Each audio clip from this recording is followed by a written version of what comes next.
Alors, maintenant, nous commençons la vidéo pour la compréhension orale. Donc, Hörverstehen, c'est la première épreuve de la certification qui durera environ 35 minutes, puisque, enfin 30, oui, 35 à peu près, puisque vous allez avoir 5 exercices qui s'appellent des tiles, des parties, et, et après vous aurez une dizaine de minutes de temps pour répertorier vos réponses. Donc moi ce que je vous conseille de faire pour réviser cette épreuve, c'est commencer par regarder sur le site Modelsatz de la DSD1, dont le lien sera en description, les sujets blancs que vous connaissez peut-être. Vous avez même les audios qui sont en ligne, donc vous pouvez vous entraîner si vous avez envie. Ne perdez pas trop de temps, hein. Voilà, moi je vous conseille de peut-être en faire un et pas plus, quoi. Vous vous êtes déjà entraîné dans l'année.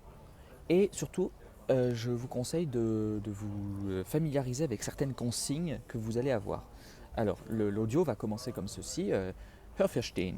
Der Prüfungsteil Hörverstehen besteht aus 5 Teilen.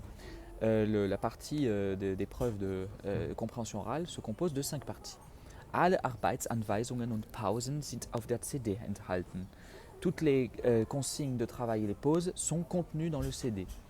In den Pausen sollst du die Aufgaben lösen. Lors des pauses, tu dois répondre aux consignes.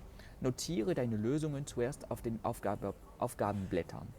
Note d'abord tes solutions sur la feuille de consignes. Nach dem Abspielen der CD hast du 10 Minuten Zeit, um deine Lösungen auf das Antwortblatt zu übertragen. Après le déroulé du CD, tu as 10 minutes de temps pour répertorier tes réponses sur la feuille de réponse qui vous sera donnée ultérieurement.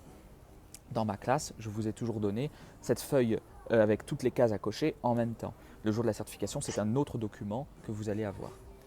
Donc ça va commencer, vous allez avoir 5 parties, c'est important de le savoir. Teil 1, 2, 3, 4, 5.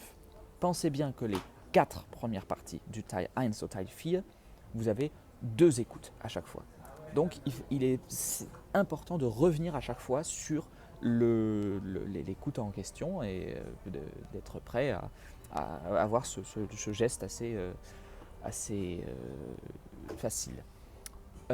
Donc ça commence comme ceci. Du hörst gleich 5 Szenen. Tu écoutes maintenant bientôt 5 scènes.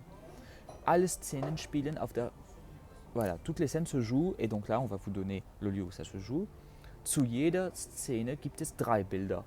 Pour chaque scène, il y a 3 images. Welches Bild passt? Quelle image convient? Kreuze beim Hören zu jeder Szene das richtige Bild an, A oder B oder C.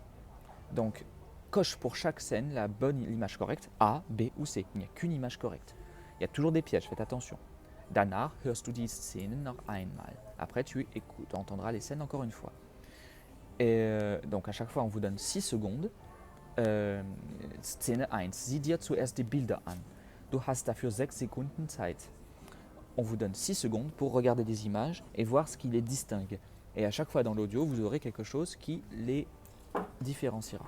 Donc ça, c'est pour la première partie des images à cocher. La deuxième partie, l'exercice 2, attention, l'exercice 2, on vous demande de commencer par lire toutes les questions et les réponses pour être sûr de les avoir en tête. Vous devez ensuite cocher la bonne réponse, c'est un QCM entre 3 réponses possibles. Ensuite, donc ça c'est pour la partie 2, la partie 3 c'est un richtig oder falsch. On vous demande donc tout simplement de cocher la bonne réponse. La partie 4 c'est encore un QCM sur du même principe que l'exercice 2. Et l'exercice 5, eh bien il s'agit d'entendre un audio que vous n'entendrez qu'une fois, je vous répète, et de mettre la bonne lettre correspondante. Donc die Buchstabe. Retenez bien cette phrase. Einige Buchstaben bleiben übrig. Certaines lettres resteront inutilisées. Attention, on commence toujours par l'exemple numéro Z qui correspond à la solution, enfin l'exemple 0 qui correspondra à la lettre Z. Donc il ne faudra pas prendre en compte cet exemple-là. S'il vous plaît, chaque année, il y en a qui se trompent. Donc retenez bien cela. Soyez certains d'avoir compris qu'il s'agisse de l'exemple. Donc on vous le précise. Du hörst die Berichte einmal. Zuerst hörst du ein Beispiel. Alors, et on vous dit le nom, par exemple. Là, dans l'exemple que j'ai sous les yeux, c'est Kerstin. Kerstin hat die Nummer 0. Die Lösung ist Z. La solution, c'est Z. C'est important de connaître ces mots, Lösung, la solution, lösen, résoudre, die Nummer, le nombre, etc., le numéro, etc. D'accord? Voilà. Et à la fin, inutile de se relire. Vous relire, ce serait bien pire. Vous risqueriez de ne pas être, d'empirer.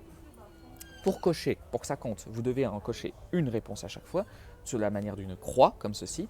Et lorsque vous cochez quelque chose et qui finalement vous ne vouliez pas le cocher, on vous demande de noircir la case. C'est écrit de toute façon, donc faites-le bien. Si jamais vous en cochez deux, on vous comptera 0. Si jamais vous oubliez de noircir, vous en noircissez 2, etc., ça sera 0. Soyez bien précis là-dessus. Et enfin, en haut de la Antwortblatt, de la feuille de réponse, vous devez écrire votre nom et, votre prénom. Parfois, on vous demande le nom de l'école. Ça dépendra des éditions. Nous verrons cette année sur ce qui vous sera demandé. Voilà. Bon, j'espère que vous vous sentez prêt déjà. Relisez bien les consignes. Et à part ça, il n'y a pas grand-chose à faire. Allez, à bientôt pour la vidéo suivante.